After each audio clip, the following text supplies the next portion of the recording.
This video is going to explain the setup for the Egypt murder crime scene box.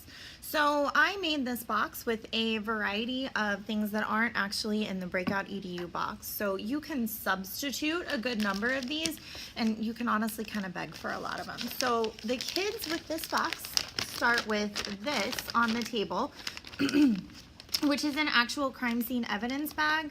We got our DARE officer to donate these to us because I guess they have moved to a new model.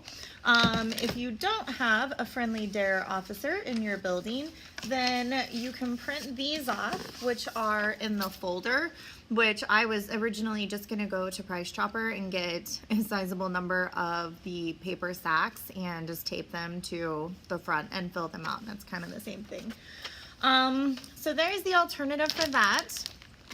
Inside this box are several things. You have your flash drive that the kids need to start their story. There is a wooden puzzle box that I bought off Amazon. I think they were only $1.90 something each, so they're going to be really cheap for me to replace. And you could really kind of substitute anything you wanted, or you could just put what's in the puzzle box in here.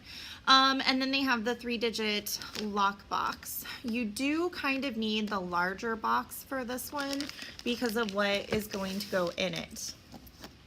So the first thing the kids are going to do is they are going to cut the bottom off the bag. If you can manage to get your hands on these evidence bags, they're really quite expensive from Amazon. So I begged for these, and then when we do our boxes, they cut just the tiniest sliver off. And then she also gave us, she was very helpful, she gave us some evidence tape too, which they now use to seal these. So I can keep retaping these and using them forever. On the front, I just wrote the basic information about the case. They're going to come into these details consistently as they work their way through. A lot of it is just distraction. So the case number they're going to think is a code, and it's really not. The same thing with the address, 4058 Lean Road. The dates are the same thing. So really this is all just distractor to get them excited about the game. They will also start with this folder, which I bought a couple of just random stamps that I use consistently. And then it says on the inside, Dr. Davis, who is our murder victim. When they open this folder up, they will find on the very front a cover from the Parkersburg Police Department. This is in its entirety in the file folder that's online. Honestly, I just downloaded the logo from the internet, which is why the crime scene bag says Parkersburg PD. And this letter explains to the kids that Dr. Angela Davis has been murdered and they cannot figure out the clues she has left behind, and so they need the students' help to figure it out. And it ends by saying, as soon as you figure out who killed her and why, please be sure that you contact us, which is important for the ending. Inside of the rest of the folder are a bunch of pictures that I set up. These are also in the folder, so you don't have to buy all the stuff for them. That's our very helpful DARE officer. This is the notebook that they will ultimately use to get all of the clues that they need to get out of the box. On the back of each of them is random information that's the same thing that is on the crime bag, the evidence bag that the kids will get. Again, it's really just all distractor, and this information is designed to get them really interested. Here is our corpse, which is our lovely ELA teacher. The 4-digit lock code is actually in this picture. The code is on that one, 5912, so they have to go in chronological order from smallest to largest, with the 12 being the last, but also the last 2 digits. Then they will sort through all of that. They will already have their box, so that's their 4-digit lock code. Inside of the evidence bag is this little thumb drive. On here is a video that was made by one of our subs, actually, who talks, she is actually playing the part of Dr. Davis, who is murdered. And so it's their whole backstory about how she feels she's been followed and she's certain that something bad is going to happen to her. So she made this backup plan to have this USB drive sent. At the end of that is a clue that says it's very important to know the height of the Great Pyramid. That is actually the clue that lets them into their 3-digit lockbox. So when they open their 3-digit lockbox, they will find two things. They will find a black light, which they need to use consistently, and then they will find this notebook. So these are little composition notebooks that we picked up in packs of 3 for $1 at, I think they were at Target before school. Honestly, in retrospect, I probably would have used bigger notebooks. They were really cute and handy at first, and then as we started filling them up with all the things, they kind of fell apart. So I used my rebinding machine to rebind them, and then I still ended up having to tape a ridiculous amount of things back in them. So hopefully they last for me. The covers are files that are in the folder. I just printed them off on cardstock, trimmed them down to size, and then I hot glued them on and then packing taped over them so that they'll last for a long time, hopefully. All of the notebooks are put together in sort of a different order. I initially thought that they would all be in the same order. I kind of like that the kids are all going to have something different that they need to work through now that I've thought about it. And also it was really hard to do 15 of them all in the exact same order because things just kept getting shuffled around because I couldn't do it all at once. When they open them, they all start with this ID. Our dead doctor, we find out in the course of the story, has been fired from Stanford. So this is her former ID that has now been voided and is taped in the cover. The code for another one of the 4-digit locks that is on the big breakout box is in here in the barcode. So we'll talk about how they get there then. The rest of the clues are kind of spread throughout. So it doesn't really matter what order you tape these in. I made sure that my clues were separated. So for example, this riddle goes with this picture, which also goes with a little story about the Big and Little Dipper eventually later on in the book. So the kids really are going to be immersed in Egyptian culture. So I'll just flip through this a little bit so you can kind of see. So they get information about the Great Pyramid. They get information about the priests of Egypt and how their priesthood worked, because ultimately Dr. Davis was being stalked by a crazy new form of priesthood. There's a bit about their color symbolism, which ties to their color lock. And then there's just a bunch of random pictures, things about embalming, things about the canopic jars. So really the idea is that the kids are going to just be exposed to a lot of aspects of Egypt. And along the way, there will also be the clues that will get them out of the box. So several things in here will tie directly to their locks. This paper clipped in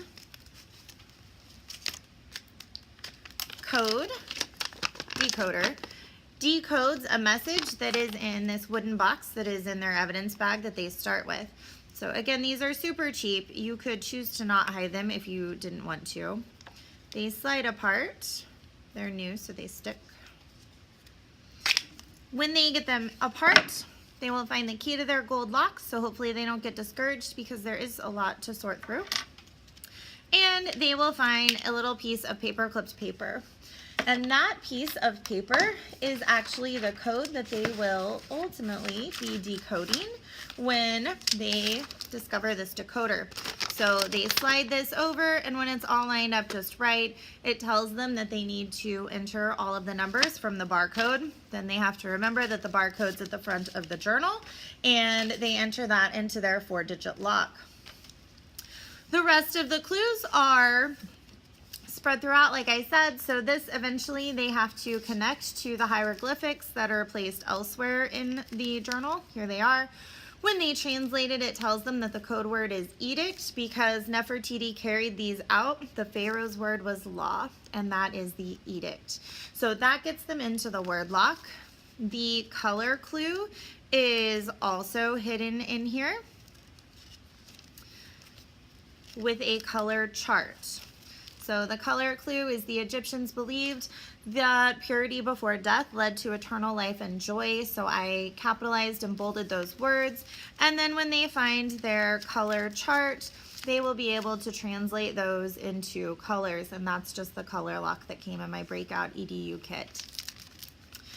The other clues throughout are the Big and Little Dipper clues.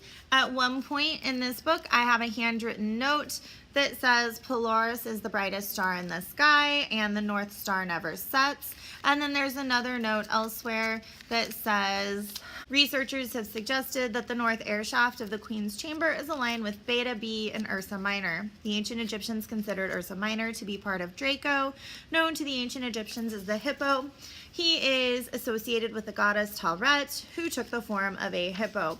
And between all of that, they ideally should discover that what they need to do is go from B and follow this all the way up to the North Star, to Polaris, and that is the directions for their directional lock. Because it's on a slant, they may struggle with that a little bit, but we can always help them out by just telling them the general direction is what they need to know. Other than that, everything else is really explained lock-wise in the files I'm going to share. All of the extra stuff in this notebook is part of the story being that the hidden chamber in the Great Pyramid, that we don't really know what's in it, is really the hidden burial chamber of Nefertiti, whose treasure we have never actually found. So I kind of base some of it on real stories and history, and some of it just on mythology that I decided to make up. The black light they will use on the notebook. There is a code that says read between the lines, which gives them the answer to one of the locks as well.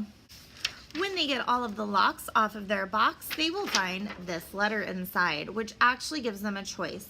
So they will then decide as a group whether they want to go to the cops and do what they said they would do, or whether they want to go to Egypt and become treasure hunters, because they are archaeologists in this timeline, and that is completely up to them.